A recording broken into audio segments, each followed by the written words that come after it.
Aloha, this is lesson 323 from A Course in Miracles with Hope Johnson.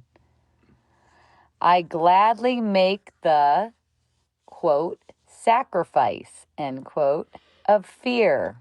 I gladly make the sacrifice of fear.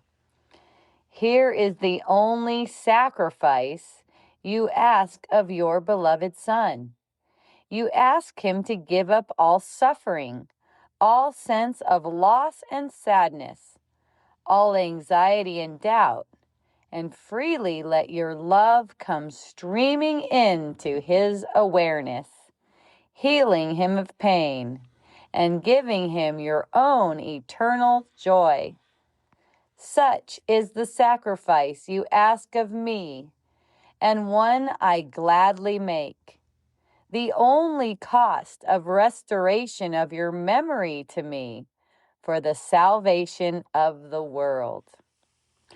And as we pay the debt we owe to truth, a debt that merely is the letting go of self-deceptions and of images we worshipped falsely, truth returns to us in wholeness and in joy.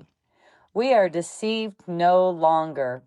Love has now returned to our awareness, and we are at peace again, for fear has gone, and only love remains. And that concludes the text. I gladly make the sacrifice of fear. Here's an invitation to trade all of your shadows for the gift of love. All of these ideas that spur on guilt, shame, sorrow. This is how we welcome the joy of being. And that joy of being is like the currency of salvation. It's like we're giving up nothing for everything. Exactly. The only true sacrifice is letting go of fear. Yeah. So God isn't asking any loss of you. He's asking that you release suffering, doubt, anxiety, sense of lack. That's the cost. And that's a cost that's willingly paid by love, which is what you are. That's also pointing to how your will and God's will are one. It's actually your will to be released of these things. There is no loss, only gain. Right. That's right. It does seem like loss to the ego. That's why it's saying that God asked no loss of you. But to the ego, giving up anxiety, pain, all those things the ego has been believing in, it seems like death. That's why this is speaking to sacrifice. That this is the kind of sacrifice that doesn't deplete you. Whenever you relinquish illusions, what returns is memory, the memory of joy and wholeness in the presence of God. This is restoring what was never lost. It talks about a debt in here. That's fun. The debt must be symbolic. It's relinquishing of false images that we honored. It's surrendering them. Allowing truth to reclaim its rightful place in your mind. It's letting go of the amnesia, the cloud of unknowing that's kept us from God. Yes. And love replaces the fear we relinquish immediately. This lesson is also emphasizing the immediacy of this exchange. When fear is released, love floods awareness, heals all the pain.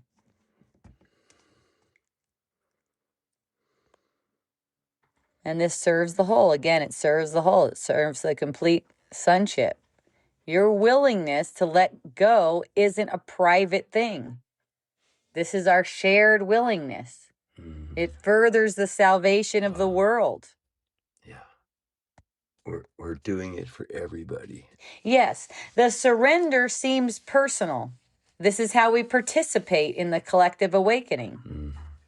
That's why it seems like some kind of loss when we're giving up what we don't really want.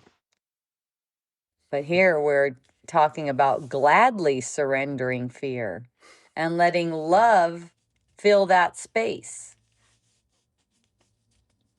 So for a morning practice,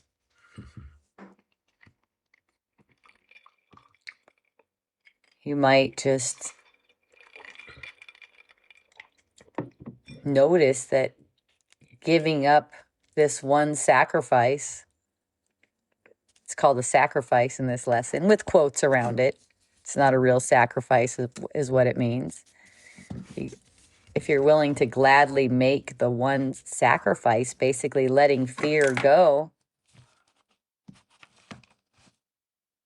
and feeling that intention settle in yourself, today I'm going to make this sacrifice of letting fear go. Quote, sacrifice. If you feel it that way, you might just go, today I gladly let fear go. I let myself be released from fear. So when I hear the word sacrifice, I think of the Old Testament altars, where you bring your offering to them, they put it on the altar. So here we are putting on the altar suffering, sadness, anxiety, and doubt. Yes. And let it go up in a burnt offering. Really, no other sacrifice is being asked of us, and this isn't even a real sacrifice. It's a beautiful offering, and it could be offered all day long, like whenever worry or grief or anything. Exchange it for love. In the Old Testament, burnt offering meant it all burned up. There was nothing left to eat, like on the animals that they used. So a burnt offering is everything goes. Nothing's kept. It's all goes.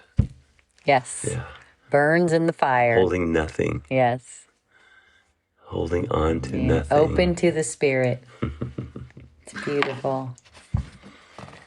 And in the evening, you might notice where you chose release over clinging to things you don't want. Notice how love entered and how much lighter you felt. You know, people ask me all the time, how do you get to the point where you're just living in it all the time? This is it. Do these practices. You know, if you find yourself going back and forth, that's okay. Bless the back, bless the forth, bless it all, and keep doing these practices. These practices help you to see clearly until you just stay in it. Simple. So the sacrifice here is paradoxically gain, because it's relinquishing what you never really wanted. You know, I'm thinking about that lesson title called I Am Not a Body, I Am Free. And I'm guessing now the body really means the personality. I'm not the personality. There's nothing to defend. There's nothing to have to be. Right. I'm still as God created me. Yeah. The whole perception of a body is a perception of this change we think we made to the self God created. And we're not that. Yeah. It's not a part of who we are. Yeah. It's a part of a dream.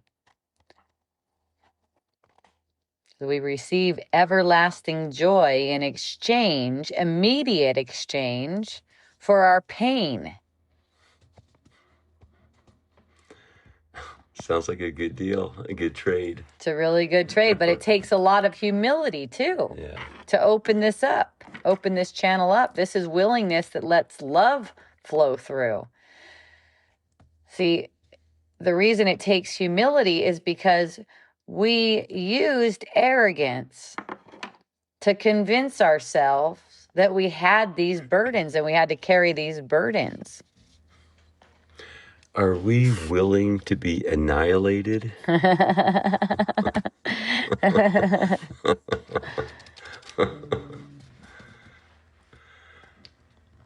What can be annihilated but that which is not us? It's not who we are. Who we are never even changes, much less gets annihilated. This is a false perception, a false self. Through releasing what we do not want, the false self falls away as an identity. It could still be performing in the world, but as an identity, it doesn't mean anything. So anyone can make fun of it. Anyone can seemingly put it down or lift it up or whatever. It's just a false identity. And if I'm not a personality, I must be a spirit being dancing in a body. I mean, dancing in a body is one way of saying it. And, also A Course in Miracles puts the point across that you're not in a body. There's no one in a body. The body is in the mind and being projected outward. The idea that we're in it is a lot of what makes threats seem like they're real, and our burdens seem to be necessary. We are sensing a body in a dream. There's no reality to it.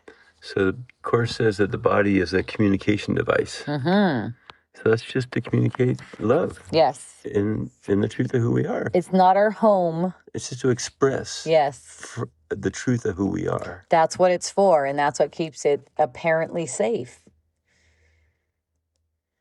Because there's no more attacking the body with these erroneous thoughts about guilt and fear.